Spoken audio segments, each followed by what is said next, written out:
All right, welcome back to another episode of Phoenix Edge. This is an RPG and gaming news podcast. My name is Hat. And I'm Eric. And today we have actually a lot of exciting news to talk about. So first things first, we're going to talk about what we've been playing this week, what's been keeping us busy. I'm also going to be giving my episode Ardyn impressions. I went through that this weekend, and I think you'll all be surprised actually how much I appreciated it. Then we have FF7 on Switch. I also bought that, so I'll be talking about that if you're thinking about picking it up. We have the Sega Mini Classic. It's an official release that was announced.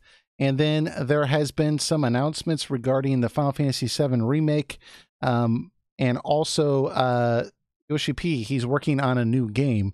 We have to say allegedly because it did occur to us that this could be possibly an April Fool's joke, but we've seen it on multiple websites now. It's on Square Enix's website. It's past April 1st in Japan, and we're feeling pretty good at this point, but slight possibility, but probably not. And then we have a comment as well. But before we get into all that, Eric, what have you been playing this week? Oh, you're not going to get too much out of me. I've still been playing Breath of Fire 4, just doing some stuff on FF14, getting some stuff ready there. Haven't been on for a little while on that either, but I did just start the download on Final Fantasy VII Switch, so while I may not have much to say about it today, I'll give a better impression next time. I meant to download it, but it kind of skipped my mind. Yeah, that's was kind of my thought too. Like I initially wasn't going to download it because not necessarily like I intended to, but I wasn't going to get it right away. I just wanted to see some of the reviews come out because I was disappointed with the port of Final Fantasy IX. But we can get into that in a little bit. But just been busy with Final Fantasy 14 basically this week. Yeah, pretty much. You're not gaining much out of me in terms of that, but Breath of Fire 4 is still going great. I still recommend it. I'm on there's like 4 major chapters of the game, and I'm just now hitting chapter 4, the last one. Oh wow! I didn't realize you were still playing that game. That's pretty cool. About 30 hours. It's about a little over a 30-hour game. Very, very reasonable. I always like that about shorter games because, you can get through it in a week or two while, playing something else or, just balancing life and work and everything like that. As much as I love some of the longer games we've talked about and reviewed on here, Xenoblade Chronicles, Dragon Quest XI, Jesus Christ.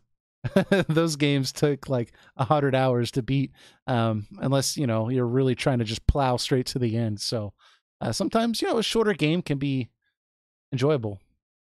Yeah, exactly. I mean, sometimes I just want those like 10 to 12 hour experiences, not like the 80 to 100. I mean, I definitely love when I get those like through Dragon Quest, but like something like a AAA title, I kind of want to go through it and go to the next one. Yeah, for sure. Well, I guess we can get into what I've been playing this week. I think the first one that I want to jump into for me is just going to be Final Fantasy VII on the Switch because most of our audience has already played that. It's not going to be spoilerific regarding that. So I think that's probably the safest one to get into. And like I was alluding to earlier, I didn't want to pick it up initially because Final Fantasy IX, it had a bunch of bugs on the Switch version. That version actually crashed on me while I was playing it. And it really rubbed me the wrong way because I think I spent like $20-something on it or $20, somewhere around there. And it just rubbed me the wrong way. So I was like kind of apprehensive about picking up FF7 on the Switch. Mainly, I was concerned that it was going to have the same sound glitch that Final Fantasy IX had for the Switch version, right? So if in Final Fantasy IX on the Switch, if you get into a battle, once you end the battle, the overworld music or the location music, it won't start from where the music left off when you got into battle. It'll completely start over. And it doesn't sound like that big of a deal, but I mean, in Final Fantasy IX, one of my most favorite things about that game is the music. So I definitely didn't want that in Final Fantasy VII. Plus, I already own the game in multiple ways. So I was like, do I really? I think FF9 has like the best world map music, but that's just me. Yeah, absolutely. I don't want to miss that because, Square doesn't want to fix that. So, and that's what kind of inspired me to go on my PlayStation Classic route and, put Final Fantasy 9 on there, play the original PlayStation version like I remember when I was a kid, but still have the option to kind of upscale things a little bit and play it the way I want to, kind of best of both worlds. So, I kind of went that route with that game, but I started checking out some of the reviews and from some of the people that actually criticized Final Fantasy 9 on the Switch because of those bugs. And I started noticing that like Final Fantasy 7 on the Switch was actually getting really good reviews. Like it's actually a really good port. And I ended up picking it up. I actually went to go purchase it. I saw it was $15. I expected it to be like, I don't know, like 8 for some reason. So I put it off for another day. And then I kept thinking about it. And I was like, you know what? I got to do it. So okay, I just wanted to make sure. I thought someone was tagging me.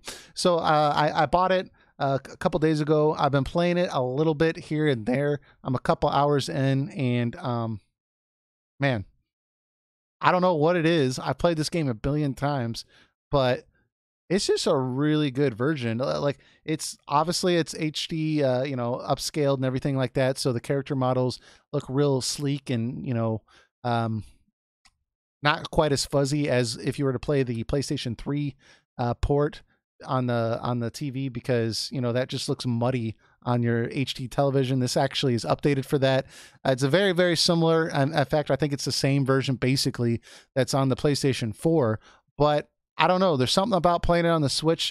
The idea of being able to take it off the dock, play it in my bed, put it back on the Switch, and like it doesn't have any real bugs. It looks really good. The text is like you can actually read it. It's legible. It's really sharp looking. It's a good time. Like I was just thinking about this last night when I was playing it. Like this is like how cool would this have been when I was a kid? Because I used to spend so much time playing this game as a kid, and if I could have had the opportunity to take it portable with me, on the go and play it like I didn't have a lunch break then, like I guess lunch at school. I didn't have a job then, but like take it with me on the road and be able to play at places other than just at my house. That would have been really, really cool. And the fact that it looks so good on the Switch is really, really cool. So I highly, highly recommend this version. It does have a slight, I can't tell if this is just me being overcritical, but like once in a blue moon, I'll notice a slight stutter when I get into a battle. And I almost don't want to say that because I can already hear people like just saying, oh, there we go. I'm not getting it. And it's like, it's so slight that I can't tell. I can't convince myself whether it was there on the PlayStation version or if this is like only the Switch version. I don't know, but everything else runs really, really great. It's honestly, I think, a really, really good version of this game. Obviously, I haven't beaten it on the Switch yet, so who knows? It might like take a crap like later in the game. I don't know, but it's getting really, really good reviews. People are saying like it's hard to say definitive because you could get the PC version with all the mods and everything like that, or the PS4 version is really, really good too. But for $15, like this is a pretty good version of Final Fantasy VII. I would say that Square took its time, made sure there wasn't any bugs with it, which I mean isn't really anything to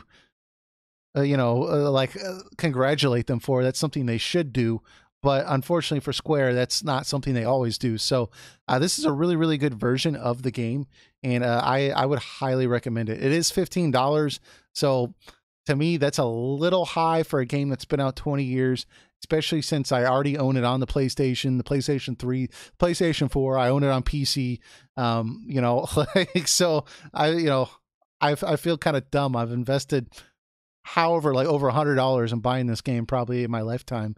But it's a really good game, and it's on the Switch. It looks good. It plays good. So it's a really, really good version. So I highly recommend it. You said you just bought it, I guess, today? Yeah, just 5 minutes ago. Oh, all right. It's downloading right now. I'm Yeah. gonna try it after. I'm probably gonna try it probably sometime soon after the podcast. Um, it's the this version is the port of the PC version. Absolutely. It's kind of it's a little bit of a weird deal. So there's the original PS1 Final Fantasy VII. Hmm. That version has technically never been touched. Now, um, Eidos made a PC port of FF7 back in the 90s, and they basically had to like rebuild a lot of assets to make the PC version work. Because even then they didn't have as much to work with. They didn't exactly get a golden copy of FF7 to do their port, so they did everything the best they can, and they actually did a really good job. And this is the version that we've been getting ports and HD remastered. So it's like a port of a port. Hmm. So it like you notice it mostly when you compare the original to the new one here, especially with the uh, PC port they added mounts to all of Yeah. them. So it's Yeah. kind of weird when Sephiroth has an O face when after doing you know who to a certain healer in the group, but Sure. um it is a port of that, and where was I going with this? I think. Yeah, the HD remasters have been doing that, and while it's good, it has been kind of going with a little bit of the bugs. So if you're playing from the PS1 version to this, there are going to be some obvious small issues here and there. But from what other people have told me, that this is still a very legit port, especially if you're looking for a portable experience. Yeah. I mean, it looks. I. Like you can only do so much upscaling, right, on a PlayStation 4 to a game that's this old. And it looks as good as it can on your gigantic television most people have now compared to, that 19-inch tube TV you probably played on as a kid or even smaller. There's only so much they can do when they're blowing this thing up, right? But the fact that like you're playing it on a smaller HD screen, with the benefit of the controller in your hand on the Switch, because I know it's on mobile as well, mobile cell phone, but just on the smaller screen, it just looks really really good. So The mobile version has issues that yeah. enough. I mean, it looks decent on the mobile, Uh-huh. and it has like a emulator like gamepad for it. Sure.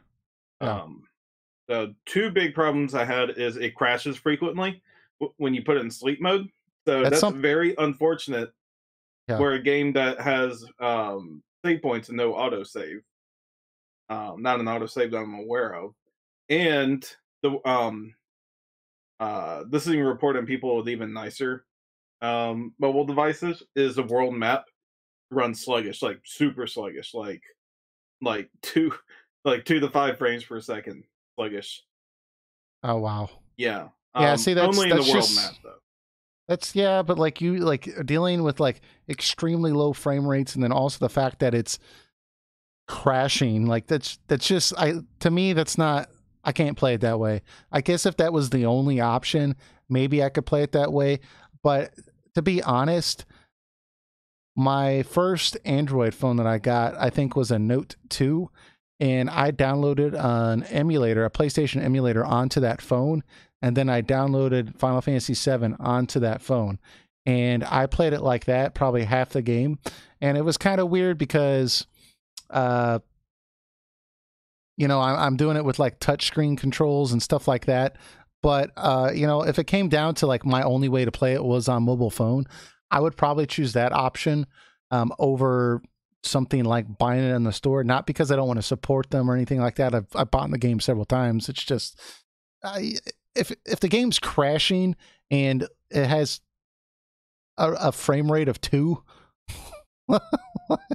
Well, no, I'm not playing that. Like that's just they're not releasing a good product. So, it is what it is. One thing you did bring up that I thought was a point that I wanted to bring up was the fact that because they have been porting, like you said, essentially a port of a port of a port, and I think originally this came from the PC version. To be honest, like I don't think they've ported the PlayStation version. No, that not like the PlayStation version has never been ported. It's always been the Eidos piece. Yeah, and one thing I've noticed, and I've seen other people bring this up, is the PC version is a little more, a tiny bit, a smidgen bit more tame, I think, than the original PlayStation version. There's a couple of scenes where, and this is going from my memory, but I think they actually took out some of the blood. There was a lot more blood in the PlayStation version than I remember in the other versions. And also, I feel like Barrett's cursing was there's a lot more like random symbols put into the PC version than I remember in the PlayStation version. And I feel like I've talked with other people about this. I haven't gone to screen by screen play shot, but I have seen this written other places that they did kind of take some issues they thought might be offensive to certain audiences out in the PC version. Like they didn't like change the story or anything, but instead of Barrett actually saying, as many curse words as he does, they would just kind of censor a lot of those out. Obviously in the PlayStation version, they do that as well, but I don't know. Whenever I'm playing the PC ports of this game, I always just like, man, I wish I was playing the PlayStation version, but that's the only downside, I guess. But it's not that big of a deal. It doesn't cut it out. I mean, I know what Barrett's saying, and there is blood on the screen. They just reduced it a little bit, so it's not like it's. It might be porting assets also, because there may have, I can't say for sure. Someone would have to correct me, but there may have been some assets that were just kind of lost in the process on the way. Yeah. And they were probably not significant ones that people would really care about, but that's just a theory. Yep. So there is that that point. Now, the only other point I guess I would make about this version of Final Fantasy VII, one thing I really, really wish they would do with Final Fantasy VII when they port this game is I really wish they would give it a brand new localization. I realize Final Fantasy VII has kind of gotten to such a extreme, like, cult classic, not even a cult classic because it was, massively popular, but like many people consider this to be one of the greatest games of all time, right? I don't like talking about which game's the greatest because that's very opinionated, but Square's basically in the mindset that, we're not going to touch anything with this older game. We're just going to play it just like it was, and if we change anything, people are going to get upset, essentially. I really want them to give me the option to play a relocalized version of this game. I know you can do that on the PC and with like a mod and like, a whole team of people worked on it, but it's kind of a pain in the butt to get going. And sometimes you still have bugs. I want an actual Square produced relocalized version of the game. I mean, they did it for Chrono Trigger, right? I know they did it with Final Fantasy IV, I believe. So I don't think it's out of the question to do it with Final Fantasy VII. I can see why maybe it might make some people mad that really want this guy are sick lines of dialogue, but I don't know. Like, I just feel like it's 2019. Do we really have to have such routine grammatical errors and occasional clunky dialogue? Most of the time, it's still pretty good, but I really wish they would give us the option to kind of replay this game in a new way. I think that would be really, really cool. But I guess they're looking at, like, if you want updated version of Final Fantasy VII, you can go play the remake. I think that's kind of the direction they're going with. So, what are you gonna do? Yeah. Speaking of Final Fantasy VII and remakes, for transition, Andrew Harrison asked here, did you see IGN's April Fool's Nintendo Direct? All Zelda's coming to Switch. Made me want to cry. They just had to use the one thing I've been waiting for. Yes, I did watch that, Andrew, and I'm pretty excited that Zelda Wand of Gamelon and Zelda Faces of Evil are coming to Switch. I am a little disappointed that they're not porting Zelda's Adventure unless I missed that part. I mean, just going through pretty fast. It's going like that, but look forward to it. Best Zelda's, definitely. Yeah. So that would be an epic announcement if that if that ended up being real. Obviously, it's a April Fool's joke, but CDI glory.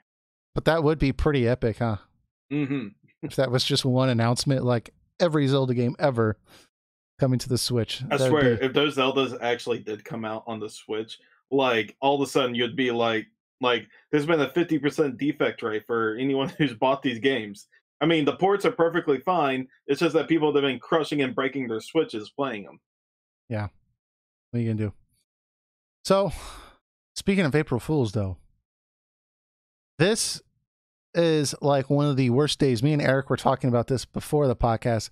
This is one of the worst days to have like news come out about anything gaming related, or just probably anything in general, because like you never know if something is April Fool's-ish, right? Or if this is just a joke, and you don't want to talk about something like, especially on like a podcast or something like that, because what if it is an April Fool's joke? You don't want to look dumb, right? And like everything you read, there's a possibility that it could be an April Fool's joke. So we were kind of debating back and forth this afternoon whether this kind of story we saw online was an April Fool's joke, because it's kind of a big deal, but at the same time we weren't too sure. Then we started seeing it in multiple places, so we're going to talk about it. We're pretty sure it's not an April Fool's joke because it hit like 7 different websites. And like, if Square did make this April Fool's joke, they even have a recruitment page. They have 23 different job postings with like 3-page long descriptions for every single job. Like, you can even apply for the like, it's not even April Fool's in Japan anymore, and it's still up. So like, usually Square goes all out with their April Fool's jokes, but usually like they have a trailer on YouTube. It's pretty obvious it's an April Fool's joke. They'll have like a chocobo farm with like little chickens that are supposed to be chocobos and stuff like that. Or that was one of the things they did one year. But anyways, so we're going to talk Jared. Yeah, I forgot about that too. Yeah. So they do all sorts of crazy stuff, but usually you can kind of tell. But we did see this story coming up that we thought was really pretty big news. But the thing is, it's not very, like, it gives you some good juicy details, but it doesn't tell you anything substantial in terms of what you would expect from an April Fool's joke. Like, Final Fantasy 16 coming out summer 2019, like, nothing crazy like that. So the first article that I saw was from PC Gamer. It said Final Fantasy 14 Director's Next Generation Project has finished early development. And, this is just Yoshi P because he's during Square Enix's restructuring. He's, I guess, over a third development headquarters. I don't know. And essentially he's been working on a new project. And he's now shifting to a full-scale, large-scale development phase. And they're hiring more people for it. That's basically all we know regarding it. Of course, typical Square Enix talk, like, oh, it's going to be a great game or whatever. But I personally think it's probably a Final Fantasy game. But there was some other news that broke along with that. I'll go as far to say it was Final Fantasy. It's going to be Final Fantasy 16. That's immediately what I thought too. I think there's a better article here from Twin Finite. Let me just read, like, it's very short, but let me just read this. That way everyone listening on the audio version can kind of get up to speed, and we'll all be on the same page. This also has some Final Fantasy VII Remake news on here that I think is probably even bigger news than this, but there's not much to say other than oh wow. I don't know if this is good or bad, but anyway, so starts off by saying April 1st isn't just the territory of pranks and jokes, but also the beginning of a brand new fiscal year, and Square Enix made the previously announced restructuring of its business division effective. On the company's official website, we learned a couple of interesting details. First of all, before you sure. Start, how funny is it that Square Enix's fiscal year start on April 1st, Fool's? April Fool's Day? Yeah, I would promise all my investors like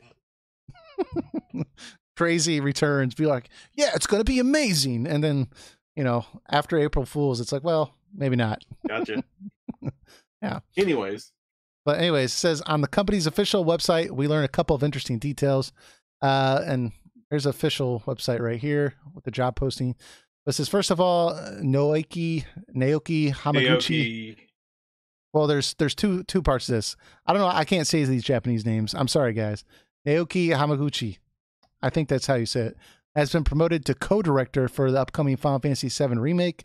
Previously, Hamaguchi's title was development leader, but now he's listed as the same role as Tetsuya Nomura. That's the first part. That's huge news, I think, because that makes me wonder, like, is Nomura, like, this reminds me of Tabata taking over 15. Like they brought on Tabata and they kind of worked alongside each other, and then slowly but surely Nomura was moved to something else, and I don't know. But it goes on to say his message mentions that development workflow has been greatly overhauled with the shift to in-house development and the entrance into full production, and development efficiency has improved with production progressing smoothly. Yet do keep in mind that is the same message that has been on site for quite a while.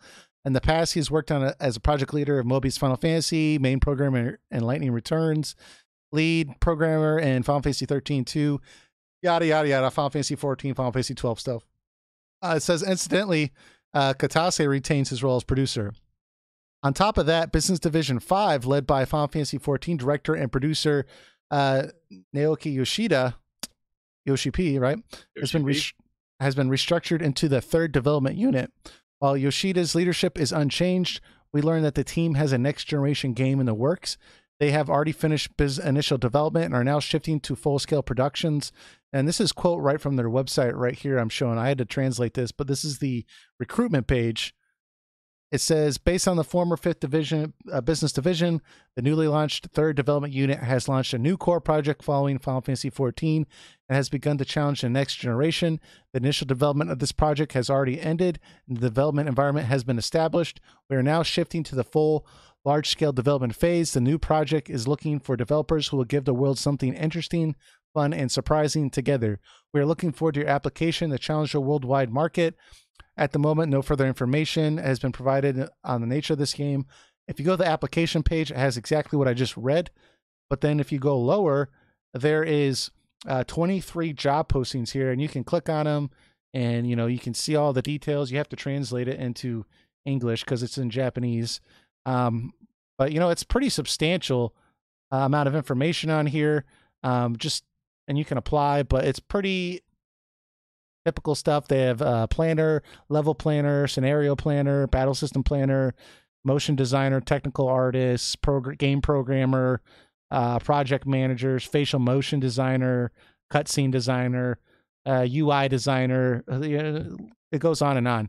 So Eric said that this looks to him to be like Final Fantasy 16.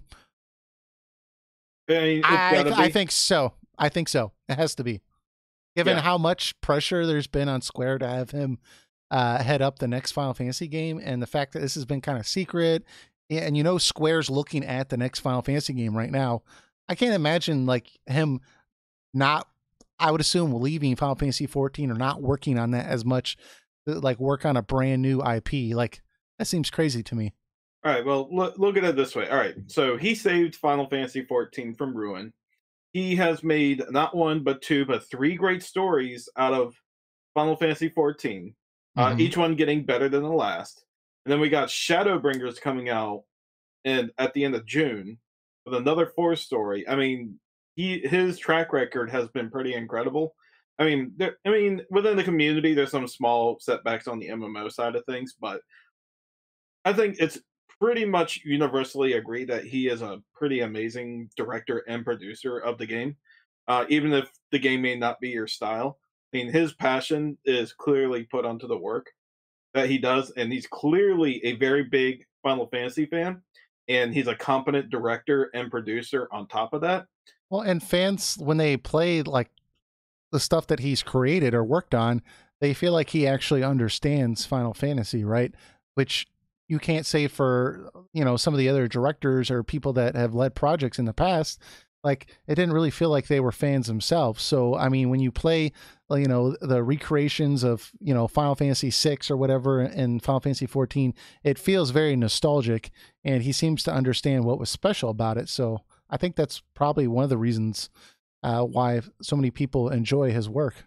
Yeah, so it's pretty natural that Square Enix would want someone like him doing that for Final Fantasy 16, because while Final Fantasy 15 Final Fantasy 15 is pretty split, and I think Square Enix knows this. Well, and Tabata left. Some people hate it. Well, yeah, Tabata left, but regardless, I think they need like a solid like everybody loves Final Fantasy, and I think Naoki Yoshida is probably their best bet. Now, I'm a little worried if that may affect Final Fantasy 14 some, because, like I said, he's both a director and a producer on that, Mhm. and he may be less involved, but it kind of looks like he's already been doing a lot of stuff for this already. We haven't seen it affect 14 at all.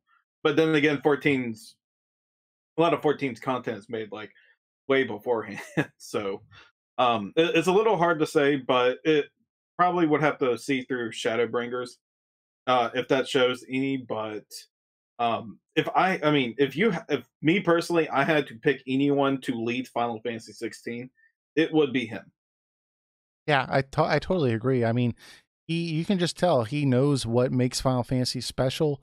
I think he could obviously bring his own branding to it or his own interpretation of it, but he seems very respectful of the past and a fan himself. So I definitely would want him to work on it. And the fact that he's shifting to a full large scale development phase, and they intend to this to challenge the next generation. To me, it's a no-brainer. It's Final Fantasy 16. I can't see this being a different IP, especially with the fact that Square has been struggling with some of their other games. The at least as a publisher, right? With the Tomb Raider games not doing as well as they wanted to, and they even showed some disappointment with 15 sales, which is ridiculous because that game I think made him a ton of money, but there's a lot of fans that are behind Final Fantasy 14. I mean, it's such a big deal to where even Final Fantasy meetups like regular Final Fantasy fans were getting annoyed. I've seen that how many Final Fantasy 14 fans are there, right? And so they started having their own Final Fantasy 14 meetups to kind of avoid that. Like Final Fantasy 14 is a big deal for the Final Fantasy franchise. Let me put So it this way: yeah. Japanese Fan Fest happened last week Hmm. or a week or two ago, and they only expected a couple thousand to show. Japan alone, 15,000 people went to that fan fest. 15,000. Yeah. Everything was crowded. Everything was like booked up. Like nobody got to do anything because they didn't expect that many people to come in. Yeah. So It's insane. The 14 community is really big, especially in Japan. yeah. So there's multiple reasons why I think, and I'm just assuming this is Final Fantasy 16, right? There's multiple reasons why I think this is a good idea. Besides the fact that he understands Final Fantasy, like I also think that he would try to like kind of steer them away from this, current philosophy of releasing the game and then having episodes later. Obviously they could still do that, but I think he would kind of point them in the direction of, okay, let's create something that's self-contained, and then if we are going to have follow-up episodes, that can be something else that's kind of related but not directly, not we're not finding why a main character was injured or something crucial to the story. Like it's satisfying itself to play, which is the case for Final Fantasy 14. I haven't played all the expansions, unfortunately, but each one is kind of self-contained from what I understand, and it's enjoyable to play in its own right. It's not like, well, that was okay, I guess, but I can't. I wish I had this other thing. Like it's self-contained stories, right? Am I wrong? Yes and no. Okay. It worked. I've explained before. I It's like it's seasons to a TV show. So Right. like, So there's a I understand there's a overall narrative that's not going to be resolved, but I mean in of itself. Go ahead, just do your explanation. but Probably better than mine. yeah. So there's a Realm Reborn, and then there's Hmm. when you complete the Realm Reborn story, there's a transition, like in between type of deal, where you go through a series of story quests that lead to Heaven's Ward, and then you do the whole Heaven's Ward main campaign, and then it does the same thing for Heaven's Ward to Stormblood, where there's in between cutscenes that lead to Stormblood, Hmm. and like finally seal up or like wrap up. everything with Heavensward ultimately. Like you're in completely new settings and meeting completely new characters and conflicts every time, but the transition is like very smooth through it. It's not like A Realm Reborn got completed and then it's like then like 5 weeks later we're on a new campaign. It's like events are leading from one to another. Yeah, I gotcha. Okay. Hmm. Well, I mean, regardless, it's still enjoyable and it's done in a respectful manner. That's what I'm trying to get at. Yeah, but you're right in a way that the stories in a way are contained. Like Hmm. Heaven's Ward is the conflict between the Ishgardians and the dragons. The Stormblood story is based around taking back Alamigo and Doma Orthard from the Garlean Empire. And Shadowbringers is going to be our transition to a different world. So there you go. I just think that he just understands storytelling better. And if you do have to monetize it, I think he will be able to do it in a way that still feels satisfying. So that's another reason why I am excited for him to be involved on this project. So I think it's a really big deal. I really want to find out, more.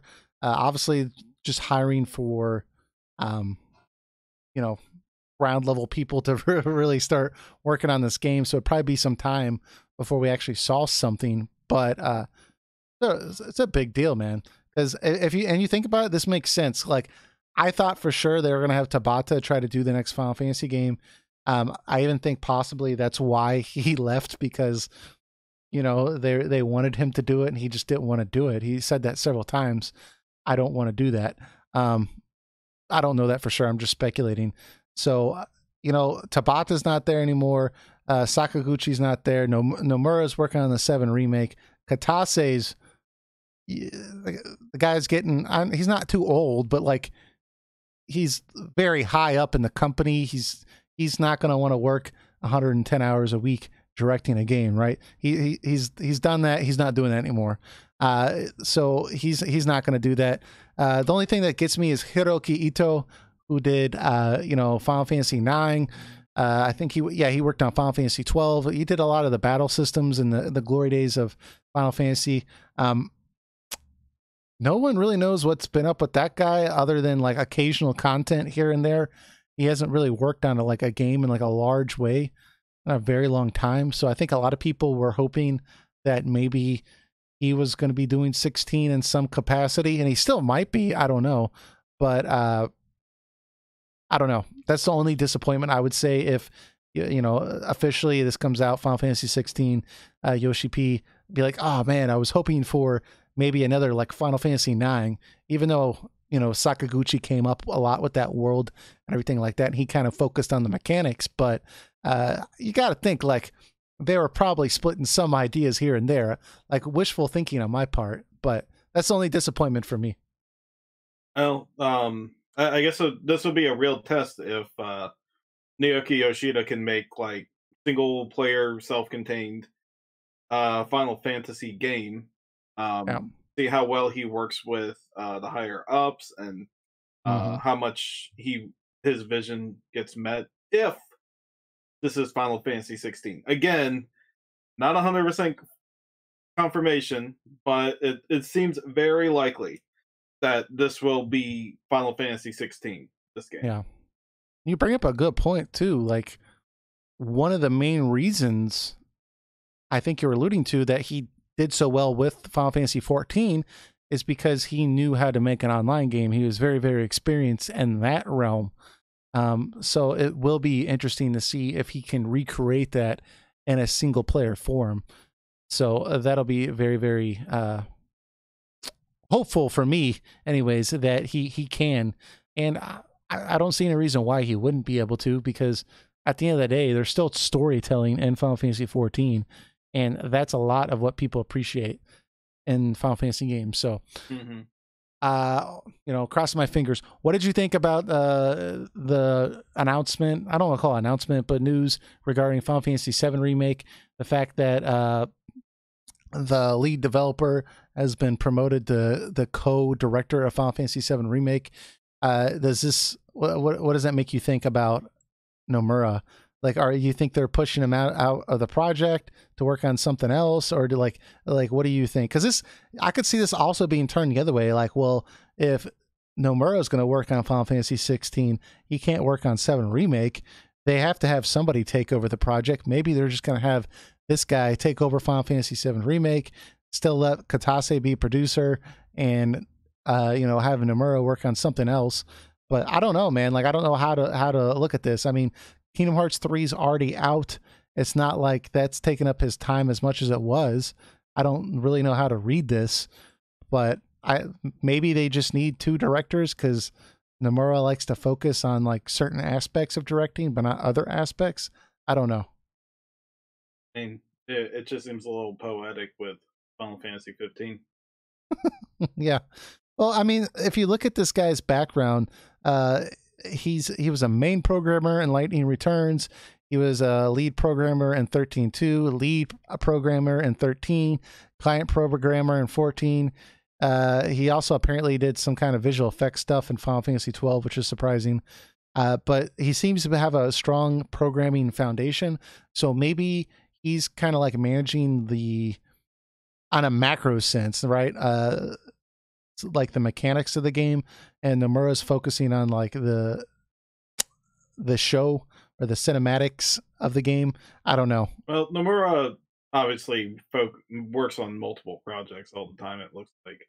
So probably like, hey, I need someone to look after stuff when I'm somewhere else. That's just my guess. Yeah, maybe because this is going to be episodic, they only want Nomura to work on the first game, and then they want this guy to kind of take over for the second episode, maybe. So maybe they just need somebody to kind of gently start taking things over. I don't know. Yeah, I don't know what to think. That's possible. But I agree though. It is like you said, oddly poetic though, given this is essentially what happened with originally Versus 13 was, Tabata came along and, they were kind of splitting the role essentially. And then, eventually it was announced that Nomura wasn't even working on the game anymore. It was all Tabata. And, hopefully Nomura's not getting kicked off another project. I just want to see the game already. I mean, that's the biggest thing. I don't care if it's stick figures and, some crappy looking game at this point. The world wants to see it. Yeah, I totally agree. That's why I'm hoping this is the latter point that I was making, that the production's basically wrapping up at this point or getting to a close. They need somebody else to kind of take over for the later episodes or maybe like some DLC or something. And so they're gently passing the baton to this guy, but the main game is finished. And that was under Nomura. And I'm hoping this kind of little tidbit here is letting us, leading us in the direction that this game is about to come out or will be coming out soon. I hope that's what this means. I hope this isn't, further turmoil for this game. We gave it to a third party, then we took it back to in-house. We started all over. We let Nomura run with it. Nomura can't do anything on time, so now we're pushing Nomura out. We're putting this new guy. Like, I hope it's not that. I hope this is good news and that this will just further expedite the game, but in a detailed and contained and respectful way. So that way we have a good game. I'm excited for this game. So that's really what I'm trying to get at. We see in the comments, Tori Blake says, "What's up, guys? Love your podcast. Glad I could catch a live one." I'm glad you could too, man. Thanks. I've been excited since 2015. Did you get a tear in your eye when you first saw that trailer? I mean, I was excited to see it, but I wasn't crying to it or anything. I might have cried to A Link Between Worlds, but my eyes slightly watered, but there was no drop that went down my cheek. So it was a very, very masculine, it was a quick little wet eye, and then I got myself contained because this is Square. So anyways, so there's that news. We have Final Fantasy VII Remake, 2 directors now on the game, and then we also have Yoshi P directing a new game that's going to change the next generation. And we think it's probably going to be Final Fantasy 16. Hopefully we find some more information about this soon. But let's go on and move on to our next topic. At this point, I want to talk about episode Ardyn. So let me pull up something here so that way we have something to look at. Eric, you didn't pick up episode Ardyn. No. Sure. Well, was it because you weren't impressed by the anime? Yeah. I heard it's good. People like FF15. It's a good episode. Yeah, you know, after watching the anime for episode Ardyn and just kind of being fatigued with the amount of content that's come out for 15 and all of it kind of being like okay, but nothing like really amazing, I wasn't necessarily excited about this, especially after Square decided to cancel all the other DLC that they were going to do this year. And that made me kind of feel like this might just be like a low budget cash grab to kind of like end things off with. And saying that, I decided not to get the game when it came out. Initially, I waited a couple days, and with all that said, I had a very low expectations for this.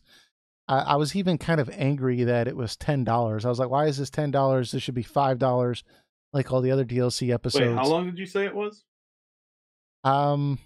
Okay, so I beat it, and I kind of took my time, and I beat it in about 3 hours. With that said, there are more things I could have done. Like there was a lot of dialogue options that would have kind of changed some of the cutscenes or responses. So there is that, and there are some minor gameplay things I didn't do. Like I didn't get all the treasure chests. I didn't buy all the hats, stuff like that. There's a Clash of Kings thing that I didn't do. But I beat it in about 3 hours. But I did kind of like read every single piece of lore this game gave you. I did do like, there's these little towers that you have to take over. You only have to take over like 3 of them, and I did all 6. And it only took me 3 hours. So I do think for $10, like it is a little short, but I would still, I'm gonna if you all been listening to this podcast for however long, you know, me and Eric did not like Final Fantasy 15, and I personally did not like any of the DLCs, even episode Ignis, the one everyone thought was great. I didn't think it was that great. I thought it was actually pretty crappy. I wasn't that great. Feel good about episode Prompto either. I thought the gameplay in Gladio was okay, but you know, that's about it. Comrades, I played it for like an hour and a half, and then I never played it again. I still need to jump into that. This, I loved it. I really, really liked it. And, you know, I see some reviews and it's kind of mixed. Like you either like it a lot or you were kind of disappointed by it. And what's surprising is I've noticed a lot of people, like, for example, a Dreamcast guy who, you know, gushed about Final Fantasy 15. He said it was a great game. He gushed about all the DLC. He gushed about, you know, the Royal Edition. He thought it was just fantastic. Episode Ardyn, he did not like it. He thought it was, you know, he was very, very disappointed. I, on the other hand, was the exact opposite of him. I already told you how much I did not like all the other content. I thought this was great. So, and that could have been because I didn't really expect much, but I feel like this was the best part of Final Fantasy 15.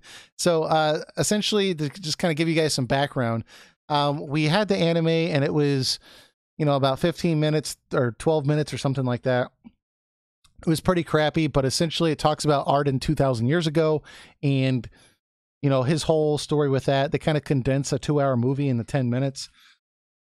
It wasn't very good. And that was kind of what a lot of people, including myself, wanted this DLC to be. But this game, or this DLC episode, takes place 20 years before the events of 15. And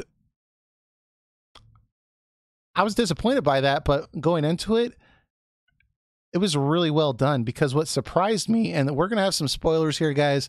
If that's going to bother you, I would suggest looking at the comments or the description, and we're going to have a little time tag so you can go down to what the next topic is. Obviously, if you're watching this, streaming, sorry. But essentially, this game starts off with him like at the end of the anime. He's like tied up in that tower or whatever, and he's been there for 2,000 years. And you have Vistal or whatever, the guy from the Empire, the general from the Empire that's been working on, leading the military, whatever. He's been researching Ardyn, and he felt like he knew the location of him. He finds him and rescues him. And what's surprising is Ardyn is actually still a good guy. Like, he doesn't want to harm people. He still prays before he eats. Like, he's like totally like not Ardyn that you know from the game. Like, he's a completely different person. And through a sequence of events, you watch him basically lose his mind. And it's really, really interesting because people from the Empire keep trying to get him to join their side. Like, hey, these people wronged you. I know they're not like the same people. It's been 2,000 years, but like that bloodline still exists. Don't you want revenge? And Ardyn's just like, no, actually, I don't. Like, that was a long time ago. And, there's not much that we can actually, do about this because it's been such a long time. And so it was very, very refreshing to see that side of him. And, just moving forward and watching him turn through a series of just hallucinations, basically because of what he went through and the amount of Star Scourge that's in him. I felt like the way he lost his mind was very, very well done. And just the conclusion of the ending, I really, really enjoyed it. So, it's $10. I thought it was worth a buy. Some people didn't like there's a lot of data log entries and stuff. They kind of do it in like a museum type thing. So it's kind of interesting the way they do it, but a lot of people didn't like the way they dumped the lore there. So I thought it was pretty good. Best DLC for the best character. Yeah, I mean, I thought it was really, really good. The gameplay isn't very particularly fantastic. I mean, it is what it is. It's there. I think it's better than Noctis. But it's not anything to write home about. This is very much a story oriented DLC, which I think it should be. So I think it's a good way to close this game out. It makes me want to replay the game. So there is that. I would highly recommend it if you like 15, or if you just want to check it out. You do have to own the game to be able to play it. So, or you can play the pocket version if you just want the core experience. Yeah. Mm-hmm. So I would suggest going to pick it up. See, let's look in the comments. So anyways, so that's basically what we have for this week. There was another topic that we were going to talk about. The Sega Mini Classic official release announced. We can probably talk about that next week. I think, Eric, you said you have to get out of here pretty soon, right? Yeah, but I mean, is there anything we can sum up for the Classic? It's one actually being made by Sega, not some other company that's just putting like a like digitizing like any cartridges that you put in. It's like yeah, Sega's actually making it. Yeah, I think that's the biggest deal with this is that Sega's actually making it. It's not the At Games or AT Games ones. I actually have one of those. They're pretty crappy. The sound chip's horrible. A lot of times it plays the wrong notes. The graphics look like crap. The colors look faded. This is actually being made by Sega, and it's going to have 40 games on it, which is awesome. It's going to be coming out on September 19th. The first 10 games have been announced for the West. We got Echo the Dolphin, Castlevania Bloodlines, Space Harrier 2, Shining Force, Dr. Robotnik's Mean Machine, Toe Jam and Earl, Comic Zone, Sonic the Hedgehog, Altered Beast, Gunstar Heroes, and it also has a Japanese version too that's got similar games. But I mean, right off the bat, we have Castlevania Bloodlines and Comic Zone. I also really, really like. Obviously, Sonic the Hedgehog's great. Shining Force is great. I'm not a big fan of Altered Beast, but I know that's a classic. And apparently Gunstar Heroes, I've never played that, but that one's supposed to be really, really good too. That's a good game. It's a fast-paced shooter. Yeah. Type side-scroll shooter. this is I mean, I think this is pretty cool. I am tempted to get this. It is going to be only $80, but it's got 40 games on it. It's supposed to be a lot higher quality, and yeah, I think this is really something to look forward to. This is actually a good way to play these games. They have been releasing a lot of these games on the Switch, so you can play it that way. But just having like one location to play all these games in, you know, I'm pretty tempted to pick this up. I do want to see what the other 30 games are right now, but man, just from the announcements of these first 10 games, especially even like Castlevania Bloodlines, from what I understand, that's kind of a, I don't want to say unknown Castlevania game, but that's kind of an overlooked one, I guess. Apparently, if you want to buy the original game, it's actually pretty expensive. Yeah, so it's a pretty rare game, and it hasn't been ported often. So it's a little bit of an expensive find if you find it. So I'm glad that something is going to be uh, releasing it. I'm thinking it might also release in that Castlevania collection that's coming out in Konami mhm. on multiple systems. So it might come out on that also. But right now, it emulation is probably the emulation or buying the physical copy are your biggest options. I think it might be in some collections somewhere, but I'm not sure where. Yeah, I'm just reading the comments on the, you know, one of the announcements on Destructoid, and like the first guy, he says these 10 games are already better than the PS Classic. It's true. It's so true. So, Yeah. I like how Sega's not like cheaping out on this. They're like, nope, 40 games for $80. That's fantastic. $2 a game. I can do that all day. So that's a great. Sega is usually good about the games, but the hardware is what always comes into question. So we'll see how great the hardware is before Yeah. before I decide to ever put money into that. Yep, and I'm sure people will hack it and put 1,000 Sega games on it also. So there's that opportunity. But anyways, so it's coming out on September 19th, 2019. So make sure you look forward to that if you are a Sega fan. But I think we're going to have to cut it short a little bit today, guys.